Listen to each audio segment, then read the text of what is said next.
할렐루야. 우리 한 주간 동안 착한 행실로 하나님의 영광을 드러낸 모든 성도들에게 하나님의 은혜와 평강이 함께하기를 축복합니다. 서로 이렇게 인사할까요? 기억하는 성도가 됩시다. 기억하는 성도가 됩시다. 여러분, 주일날 이렇게 나와서 함께 예배하는 것이 참 중요합니다. 왜 유대인들이 자기의 그 안식일법을 아주 생명처럼 여기는지를 우리는 알아야 합니다. 그들은 일주일에 한 번 하나님 향해 예배하는 것, 그 예배의 시간을 구별하는 것, 이것을 통해서 우리의 신앙, 또 우리가 누구인지를 기억하고 잊지 않는 것이죠.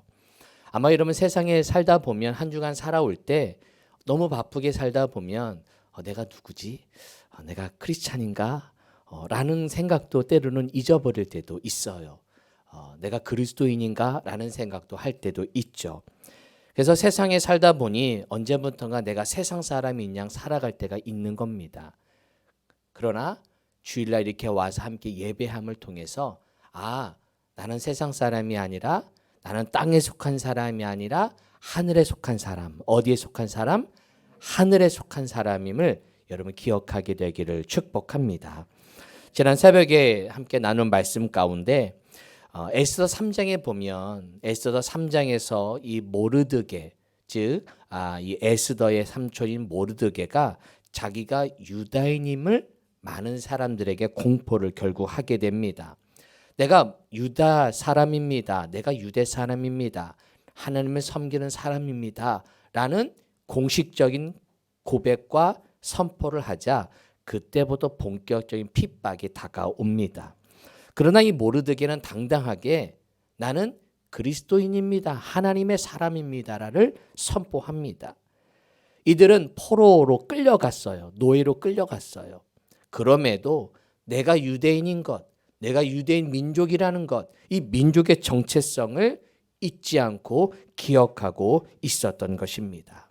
오늘도 예배하는 여러분 가운데 오늘 예배를 통해 내가 그리스도인이다. 나는 하나님의 사람이다. 라는 확신과 그런 믿음이 우리 속에 기억되기를 축복합니다. 우리는 어디에 속한 사람이라고요? 하늘에 속한 사람. 하늘에 속한 사람. 우리의 시민권은 어디에 있어요? 하늘에 있습니다. 하늘에 있다는 걸 늘 기억하기를 바랍니다.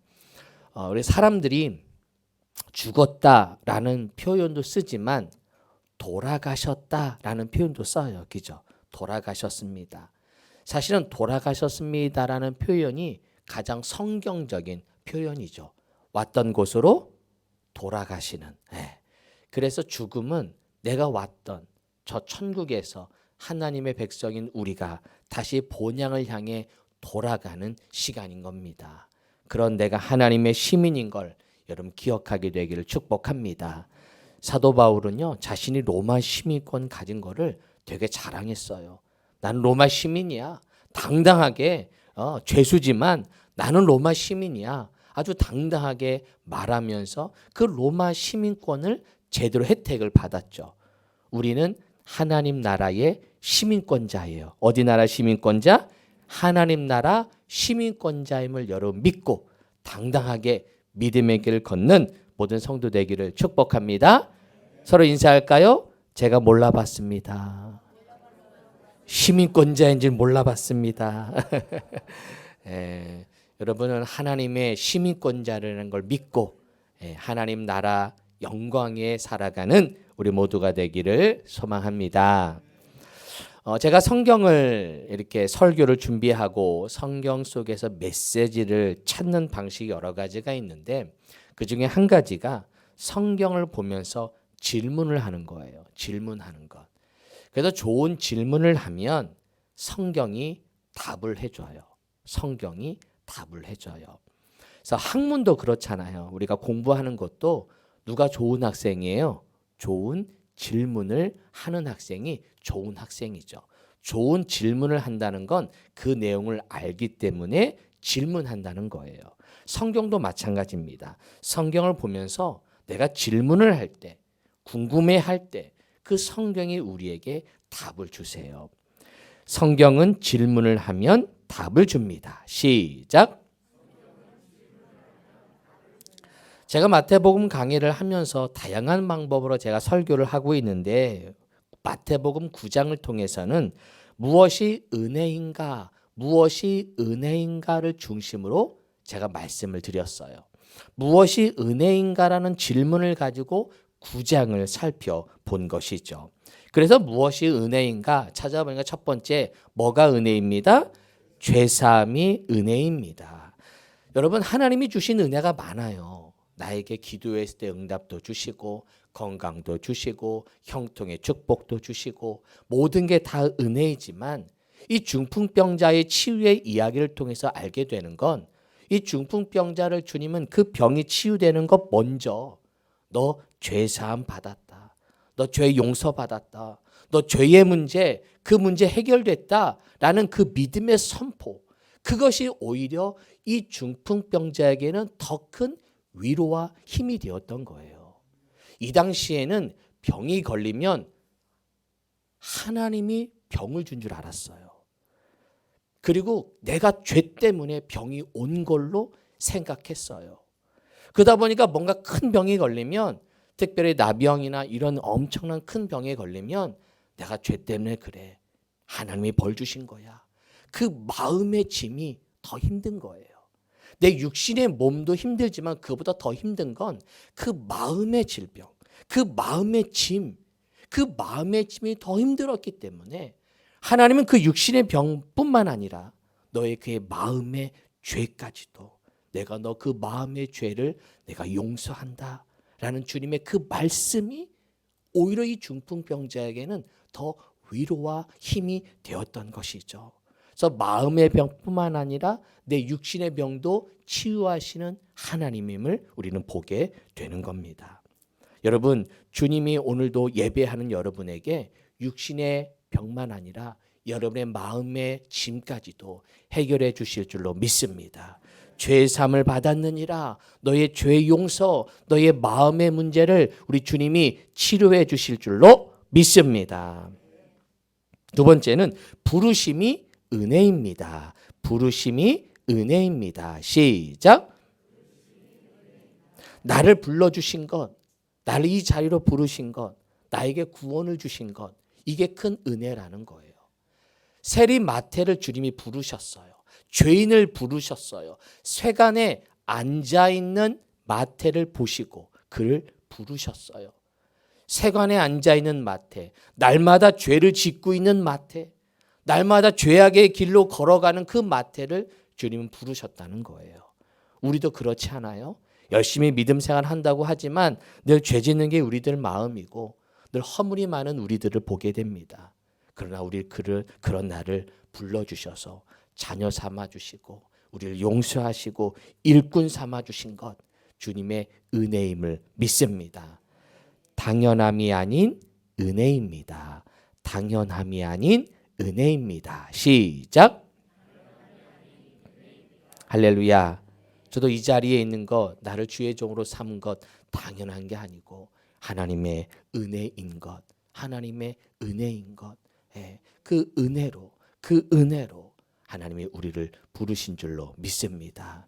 저희 서씨 집안에는 목회자가 없었거든요. 저희 물론 아버지 형제 중에는 목회자가 두 가정이 계시지만 저희 서씨 가정에는 목회자가 없는데 하나님이 저를 교회 종의 가정을 삼아 주시고 그렇게 하나님의 일을 주신 것. 지금 생각해 보면 한때는 교만할 때는 당연한 줄 알았어요. 나 같은 자 하나님 쓰시기를 수지 맞은 거지라고 생각했는데 목회하면 할수록 그게 아니더라고요. 그걸 깨시고 아니다. 너는 은혜로 내가 너를 불렀다라는 그 믿음의 그런 확신 가운데 서게 됩니다. 우리 모두가 다 부르심이 은혜임을 기억하기를 축복합니다. 지난주에는 간절함이 은혜입니다. 간절함이 은혜입니다. 시작. 열두에 혈증하는 여인의 이야기를 통해서 이 열두에 혈증하는 여인이 예수의 옷가를 붙잡아요.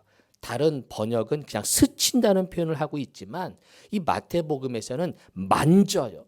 붙잡는 거예요. 의지적으로 주님밖에 없습니다. 주님만이 나의 문제를 해결할 수 있습니다는 믿음으로 예수님을 옷가라도 붙잡는 그 간절함으로 나아갔을 때 주님은 이 12의 혈루증하는 여인의 병을 치료하신 줄로 믿습니다. 여기서 지난주에 말씀하지 않은 한 가지를 더 여러분에게 말씀드리고 싶어요. 이제 저를 보세요. 과거의 율법은 부정한 게 있으면 정한 사람이 그 부정한 걸 가까이 가면 그 부정함이 나에게 와서 이 정한 사람이 부정하게 됐어요. 그래서 부정한 거를 가까이 가면 안 돼요. 멀리 있어야 돼요. 만져서도 안 되고. 그래서 그 부정한 거를 떨어져 사는 게 율법이었어요. 그런데 오늘 이 사건을 통해 무엇을 알게 되느냐? 12의 혈증하는 여인은 부정한 여인이었어요. 그 당시에는. 그러면 예수님이 그 부정한 여인이 예수님을 잡았어요. 율법으로 부정한 여인이 예수님을 잡으면 예수님이 부정해져야 돼요. 왜? 그게 율법이거든요. 근데 그게 반대가 됩니다. 그 부정한 여인이 깨끗함을 통해 정해지는, 깨끗해지는 여인이 됩니다. 할렐루야. 역행이 되는 거예요. 이게 예수의 은혜의 새로운 은혜인 거예요. 율법은 부정한 것을 만져도 안 되고 가까이 가서도 안 돼요. 그런데 예수님은 그것이 아닌 더 적극적인 믿음으로 예수님께 가까이 가자, 그 밝은 빛으로 가까이 가자 어둠이 물러가고 그 죄로 그리고 그의 아픈 병이 밀려나는 그러면 새로운 은혜를 체험하게 된다는 겁니다. 이제는 그 여인은 부정해지지 않아요. 여러분, 우리는 이제 믿음 생활하면서 적극적인 믿음 생활이 필요한 거예요. 저만 어렸을 때만 해도 어르신들이 늘 하는 얘기가 이거 하지 마, 저거 하지 마. 늘 하지 마의 훈련을 받았어요. 그러니까 신앙생활 하다 보니까 소극적인 신앙을 갖게 돼요. 또 여기도 가지 마, 여기도 이것도 하지 마, 이것도 하지 마. 물론 그것도 필요한데 그러다 보니까 그리스도인들이 점점 밖을 나가는 게 아니라 안으로 더 소극적인 역할에 머물게 됩니다. 근데 예수님의 말씀은 그게 반대인 거예요. 예수님은 그게 아니라 그 부정한 일을 향해 만지고, 그래서 예수님의 말씀에 보면 계속 예수님이 만지세요. 타치하세요. 이따가도 보겠지만 눈먼 그 자들의 눈을 만지세요. 뭐예요? 그들의 어둠을 물러가게 하는 적극적인 신앙. 하지 말아의 신앙이 아니라 해라. 하라에 더 중점을 두는 거예요. 더 무엇을 할 것을 생각하는 거죠. 이거 하면 안 될 것 같고 저거 하면 문제될 것 같고 그런 믿음이 아니라 그걸 뛰어넘어서 좀 적극적인 믿음.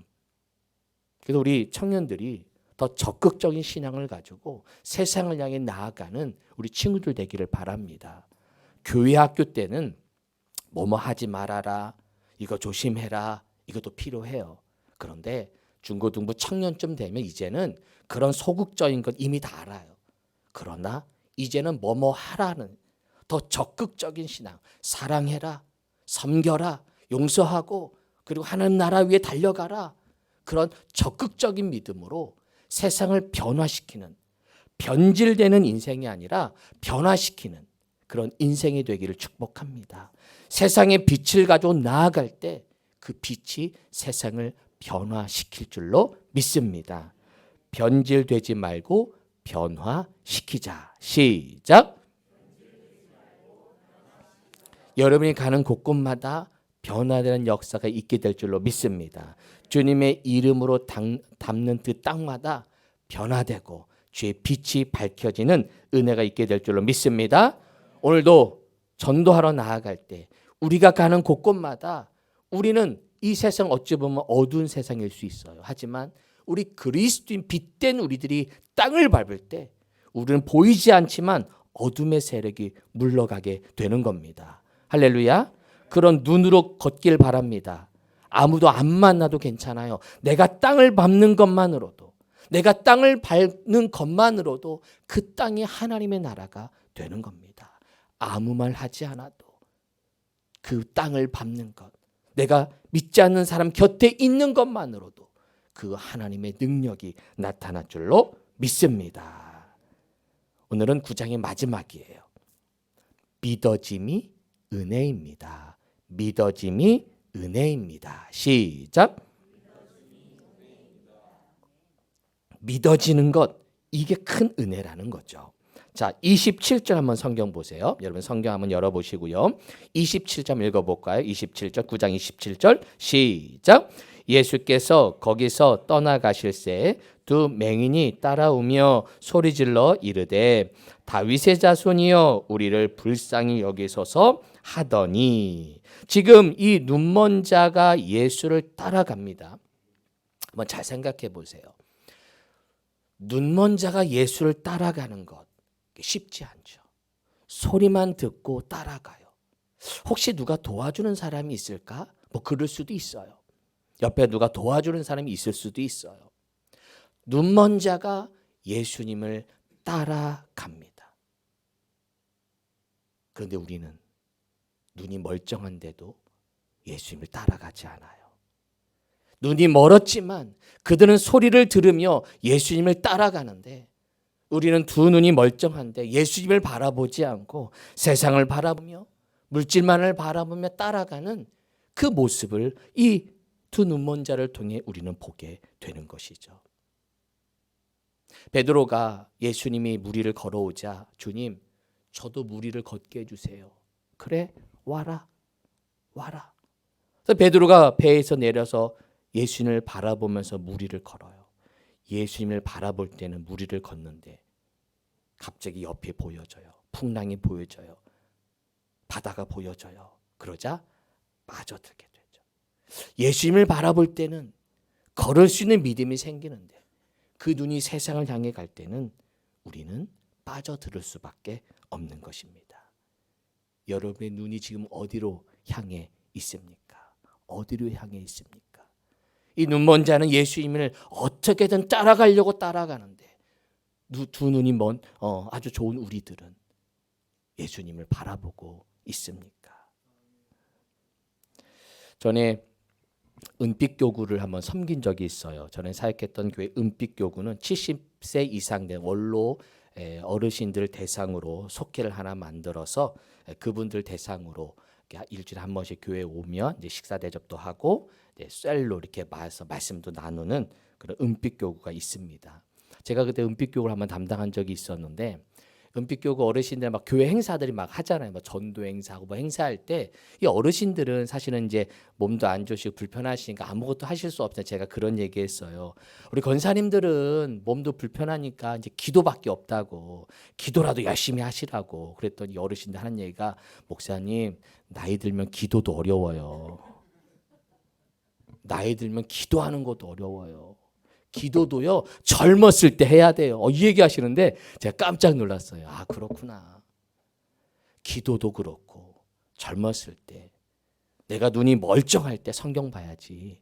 시력이 가물가물해져서 그때 돼서 성경 보려고 하면 늦는 거예요. 젊었을 때 성경 보자. 시작. 두 눈이 건강할 때, 여러분 주님 말씀 바라보기를 축복합니다. 자, 다시 한번 27절 보세요. 이 두 맹인이 따라오는데 소리를 질러요. 누구의 자손이요? 그렇죠. 다윗의 자손이 하면서 주님을 부릅니다. 어떻게 이 눈먼 자가 예수님이 다윗의 자손임을 알았을까? 우리는 알죠. 우리는 다윗의 자손임을 알아요. 뭐를 보면서? 그렇죠. 성경을 우리는 보았기 때문에 우리는 알아요. 그러면 이들은 어떻게 알았을까? 누가 알려줬겠죠. 누가 예수님이야말로 메시아다. 바로 이 예수님이 우리를 위해 오셨다. 그리고 그 예수님은 메시아이기 때문에 너의 눈을 뜨게 하실 능력자야라는 것을 들었을 거예요. 그렇죠? 이사야서에 이런 말씀이 있어요. 그때 맹인의 눈이 밝을 것이며 못 듣는 사람의 귀가 열릴 것이며 그때의 저는 자는 사슴같이 뛸 것이며 말 못하는 자의 혀는 노래하리니 이는 광야에서 물이 솟겠고 사막에서 시내가 흐를 것임이라. 즉 예수 그리스도를 통해 이사야 예언이 이루어졌음을 말하는 소리를 이 눈먼 자들은 들었던 것이죠. 보고 믿었던 것이 아니라 들었던 거예요. 여러분, 믿음은 뭐에서 난다고요? 그렇죠. 말씀을 자꾸만 들을 때 우리 믿음이 자라나는 거예요. 오늘도 말씀이 들려지기를 바랍니다. 제가 이렇게 화면을 띄우는 것도 여러분이 잘 들으라고 띄워드리는 거예요. 그렇죠.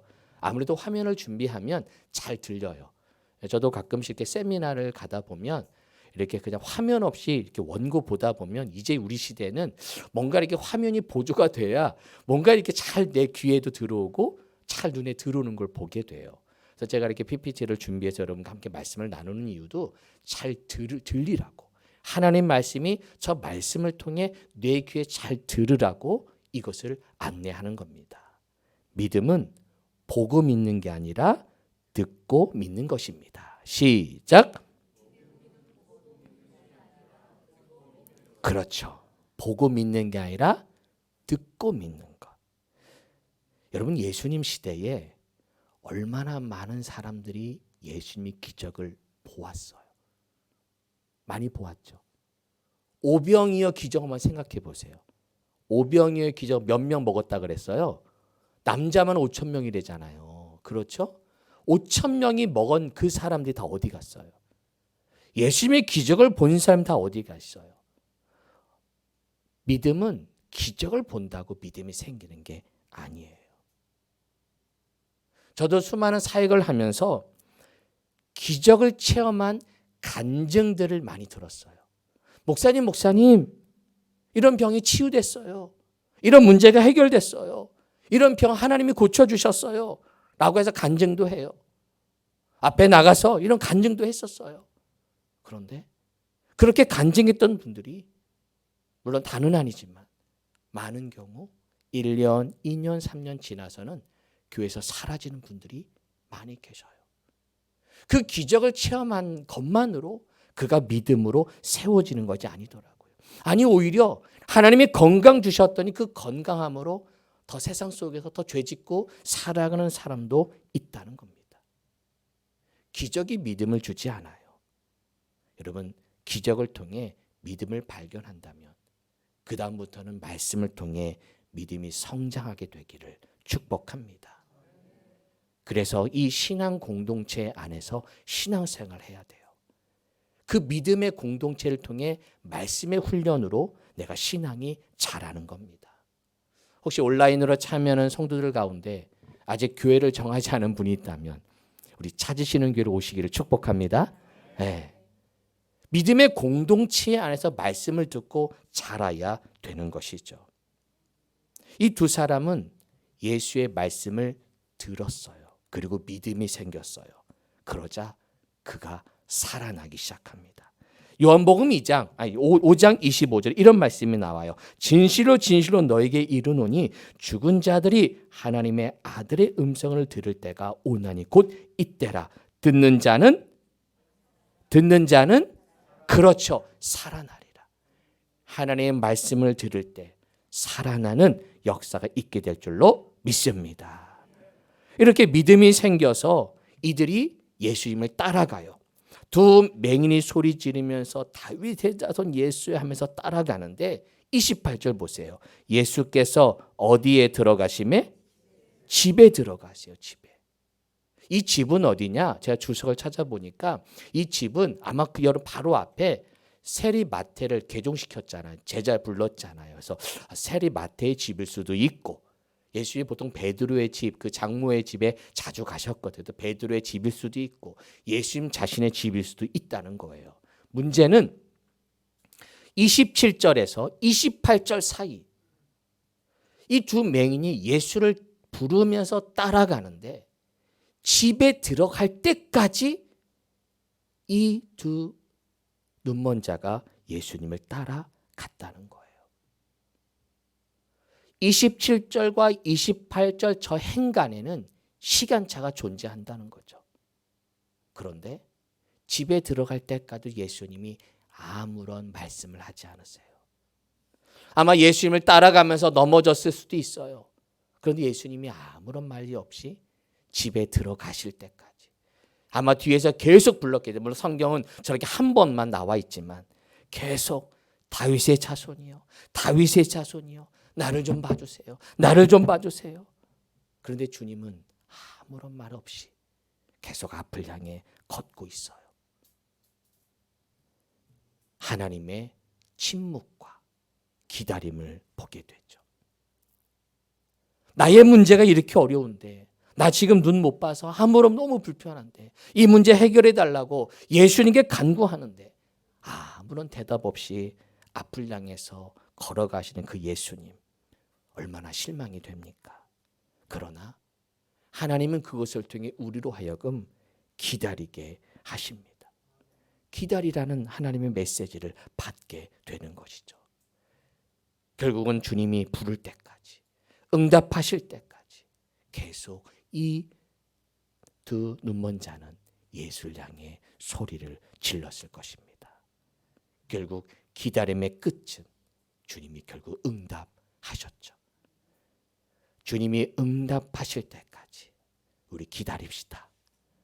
응답할 때까지 포기하지 말고 주님을 향해 계속 부르짖게 되기를 축복합니다.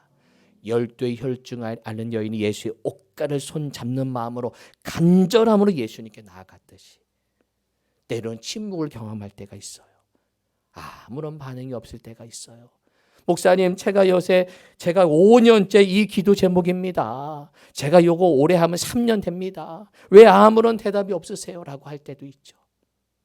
저도 이유를 다 알지 못하지만 그것을 통해 우리로 하여금 기다리는 훈련, 또 그것을 통해 하나님의 나의 성품을 다듬어 가시는 또 하나의 하나님의 섭리를 보게 됩니다.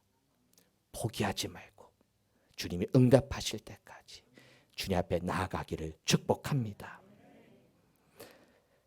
다시 28절에 보면 집에 들어가심에 맹인들이 그에게 나아오거늘, 집에 들어가심에 맹인들이 그에게 나아오거늘. 여러분, 여기에 집에 들어가심에로 번역이 되어 있지만 헬라어 원어로 보면 집 안에 들어가심에, 어디 안에?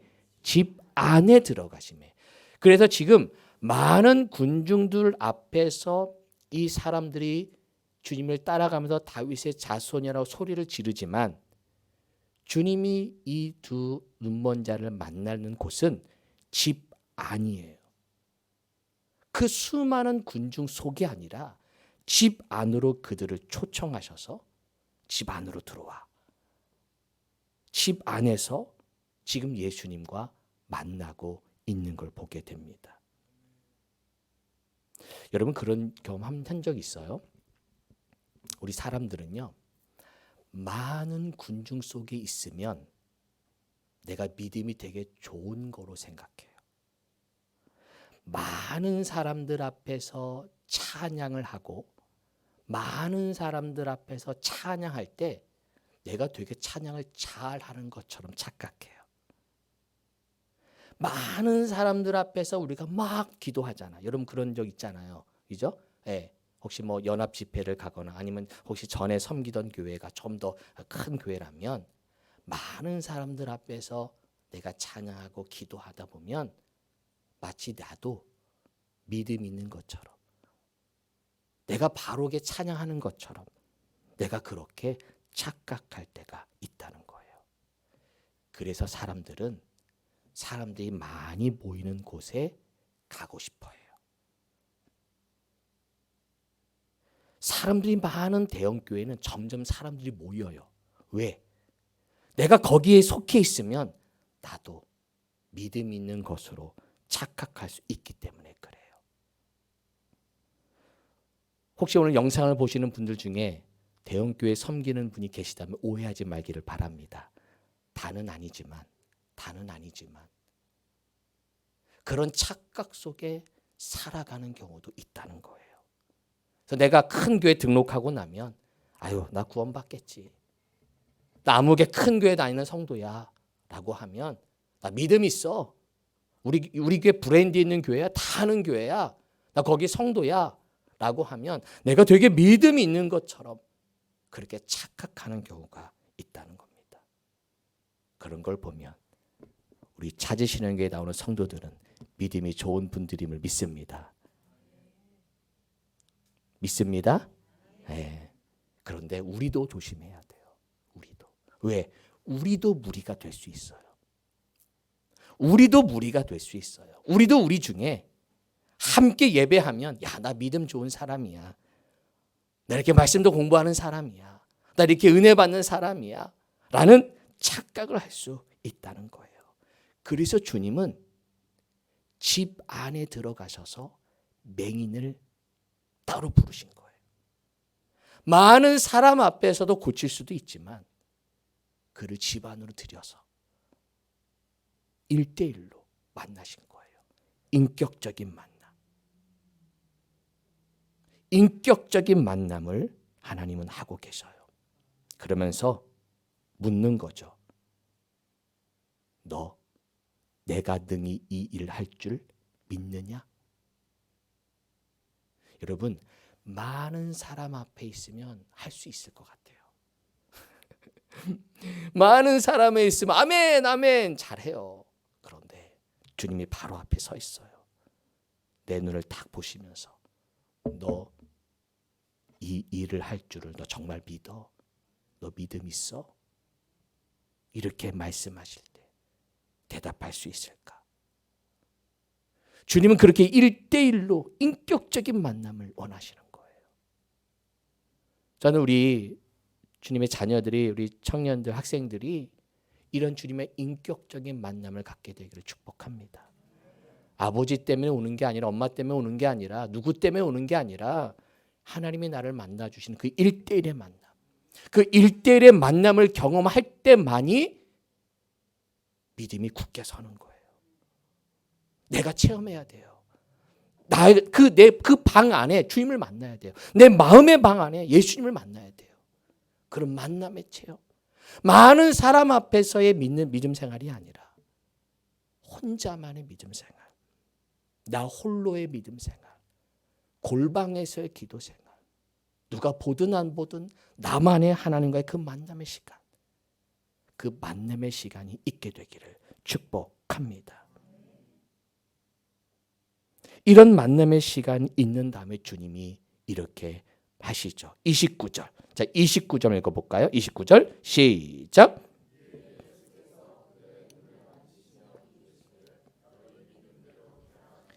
주님께서 그들의 눈을 만지십니다. 만지십니다. 만진다는 표현이 참 중요해요. 터치. 이 터치라는 표현이 되게 성경적인 표현이고 주님이 이 터치를 통해서 사람들의 마음을 위로하고 힘을 주셨어요. 왜? 병든 자에게 아무도 가고 싶지 않거든요. 아픈 자에게 곁에 두고 싶지 않아요.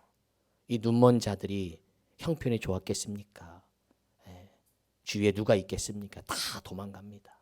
다 도망갑니다. 그런데 예수님은 그 자의 눈을 만지십니다. 어느 누구도 내 눈을 만져주는 사람이 없는데, 어느 누구도 내 곁에 오고 싶지 않은데 주님이 내 곁에 계세요. 나의 마음을 만지시고 나의 가장 아픈 부분을 만지세요. 어찌 보면 그 눈은 핸디캡이죠. 보여주고 싶지 않은 부분이죠. 내 아픔이니까. 드러내고 싶지 않은 거죠. 근데 거기를 주님이 만지셔요. 그러면서 그 만지시면서 그 만지는 그 자체, 이미 그 자체에 이 사람 마음은 녹아졌겠죠. 오늘도 하나님이 여러분의 말씀으로 여러분을 만지시기를 축복합니다. 어느 누구도 내 마음을 만져주지 않지만, 내 배우자도 내 마음을 알아주지 않지만, 사람들은 내 마음을 알아주지 않지만 주님이 내 마음을 만져주셔서 만족함을 누리는 우리 성도 되기를 축복합니다. 사람을 보며 세상을 볼 땐 만족함이 없었네. 나의 하나님 그분을 뵐 땐 나는 만족하였네.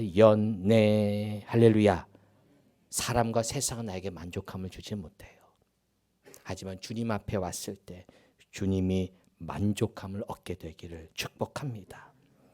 이렇게 만지시면서 이렇게 말씀하세요. 너희 믿음대로 되라. 너희 뭐대로 되라? 믿음대로 되라. 믿음대로 되라. 너 믿고 있느냐? 믿고 있느냐? 여러분 여기서 믿음대로 되라 해서 우리가 착각하는 게 있어요. 그 믿음을 나는 믿음이 이만큼 있어요. 저 사람은 요만큼 있어요. 아, 하나님은 이만큼의 믿음을 원하시는구나. 믿음대로 되라 라는 말 속에 우리는 이것을 뭔가 양으로 자꾸만 생각해요. 아, 내가 이만큼 믿음 있으면 이만큼의 믿음을 원하시나? 라고 생각할 수 있어요. 근데 그게 아니에요. 여기서 믿음은 이런 양의 믿음이 아니라 그냥 믿음. 여러분 믿음의 분량을 물어보시는 게 아니에요. 너 믿음 있어? 겨자씨만한 믿음만 있으면 돼. 믿음 그 자체가 능력이지. 우리는 자꾸만 믿음의 분량으로 체크하면서 너는 믿음이 있으니까 이만큼 응답될 거고 너는 이만큼 믿음 요거밖에 안 되니까 너는 안 될 거야. 이게 아니에요. 믿음대로 되라는 하나님에 대한 믿음만 있으면 그 믿음 안에만 있으면 하나님은 너의 병을 치료하실 거라는 거예요. 근데 믿음의 분량을 물어보는 게 아니에요. 우리는 이 딱 요 대답을 들으면 갑자기 약해져요. 여러분 믿음 있으십니까? 아멘 안 하잖아. 그렇죠? 믿음 있습니까? 우리는 자꾸만 그 믿음을 양으로 생각해요. 여러분 주님이 원하시는 믿음은 양이 아니에요. 우리 자꾸만 세상의 눈으로 믿음을 판단해. 세상의 기준으로 그 믿음 생활을 판단해요. 주님이 원하시는 믿음은 우리의 양과 상관없어요. 양이 중요하지 않아요. 믿음이라는 그 자체, 작은 믿음도 믿음인 거예요. 죄송해요. 이것도 잘못된 표현이겠죠. 작고 큰 믿음이라는 게 없어요. 그냥 믿음을 나에게 주시는 순간, 그 믿음이 들어오는 순간 믿음의 능력이 내가 하나님의 응답으로 역사가 된다는 것이죠. 믿음대로 됩니다. 기대대로 됩니다. 기도대로 됩니다. 믿음대로 됩니다. 아멘 할 때까지 기대대로 됩니다. 기도대로 됩니다. 할렐루야. 이 응답 있게 되기를 축복합니다. 여러분 큰 믿음 하나님 원하지 않아요. 세상의 기준이에요. 뭔가 열심히 해서 믿음이 훈련된다? 네, 뭐 경건 생활에는 있겠죠. 성숙의 단계가 되는 거지. 내가 성숙해지는 거지. 믿음은 하나님이 주신 은혜예요. 그분이 오시는 순간 믿음이 생기는 거고 나의 인격에 다듬어지고 내 성품에 따라서 그 믿음의 능력이 달라지는 거지. 그분이 주시는 믿음은 동일해요. 우리 모두가 다 주님이 주신 작은 믿음. 우리 준혁이가 우리 교회에서 세례 받았는데 이제 세례 받은 이 준혁의 믿음도 우리의 믿음과 똑같은 거예요. 누가 믿음이 크고 누가 믿음이 작다가 아니에요. 단지 훈련이 덜 되고 아직 내가 영적 생활에 해서 아직 거기에 대한 훈련이 덜 된 것뿐이지 믿음은 똑같은 거예요. 주님 주신 믿음은. 그 믿음을 내가 받고 그 믿음대로 여러분 살아가기를 축복합니다. 마지막으로 한 가지가 이상해요. 분명히 고쳐주셨는데 삼가 아무에게도 알리지 말래요. 아니 하나님이 놀라운 능력을 행하셨는데 알려야죠. 드러내야죠. 알리지 말래요. 왜 그러냐면 이때 시대적 배경이 있어요. 이 당시에 예수님 곁에는 예수님을 잡아 죽이려는 사두개인 바리새인들, 그래서 유대교에서 예수를 계속 지켜보는 사람들이 있었어요. 율법을 어기면 바로 그냥 잡아가려고. 그래서 어떤 말 하나하나 꼬투리를 잡으려고 계속 예수님을 따라다녔어요. 그래서 예수님은 아무에게도 말하지 마. 조심해야 돼. 아직 때가 아니야. 아직 잡힐 때가 아니야. 그런 의미의 말씀이기도 해요. 그런데 이것을 조금 우리에게 적용한다면 하나님의 말씀은 하나님의 은혜는 알리지 않아도 퍼지게 된다는 거예요. 하지 마. 소문내지 마. 그런데도 하나님의 은혜를 받으면 소문이 나게 돼 있어요. 할렐루야. 네. 조용해야 돼. 말하지 말아야 돼. 그런데 드러내지 않아도요, 하나님의 은혜를 받은 사람은 드러나게 되어 있다니까요. 그게 하나님의 향기예요. 할렐루야. 그리스도 향기는 알리지 않아도 온 세상에 퍼져나갑니다. 시작. 그리스도의 향기는 알리지 않아도 온 세상에 퍼져나갑니다. 맞죠? 향기를 막을 수 있어요? 향기를 막을 수 있어요? 못 막아요. 문을 아무리 닫아도 향기는 어느 문도 다 통과해야 되죠. 향기는 막을 수가 없어요. 퍼져나가게 돼 있다는 거예요. 주님의 은혜를 받은 자, 회복을 받은 자, 아무에게도 말하지 말아라 해도 말하지 않아도 드러나고, 드러내지 않아도 드러나는 게 향기인 것입니다. 믿음의 사람으로 살아갈 때 드러나는 그런 믿음의 성도 되기를 축복합니다. 말씀을 정리합니다. 뭐가 은혜라고요? 그렇죠. 믿어짐이 은혜이다. 이 두 눈먼 자가 주님을 보고 말씀을 듣고 믿어졌어요. 그리고 눈이 밝아지면서 영적인 눈이 열려져 있다는 겁니다. 성경에 눈먼 자, 맹인이 등장하는 순간 우리는 알아야 돼요. 누가 맹인이냐라는 질문을 해야 돼요. 우리는 이 눈먼 자가 눈을 못 보는 사람으로 우리는 생각합니다. 아유 불쌍해. 눈이 멀었네. 앞을 못 보네. 그런데 성경은 그 눈먼 자가 눈먼 자가 아니라 육신의 눈은 떠 있지만 영적인 눈이 감겨져 있는 그들을 향해 너가 눈먼 자라는 거예요. 육신의 눈은 떠 있지만 영적인 눈이 감겨져 있어서 믿음의 세계를 보지 못하는 것. 그게 바로 맹인이고 눈먼 자라는 거예요. 우리는 이걸 알아야 돼요. 날마다 예배를 통해 말씀을 통해 우리의 믿음의 눈이 떠져 믿어지는 은혜. 말씀이 믿어지고 고백되어지는. 그래서 믿음대로 되고 기도대로 되고 기대한 대로 되는 그런 놀라운 은혜를 경험하는 우리 성도들 되시기를 주님의 이름으로 축원합니다.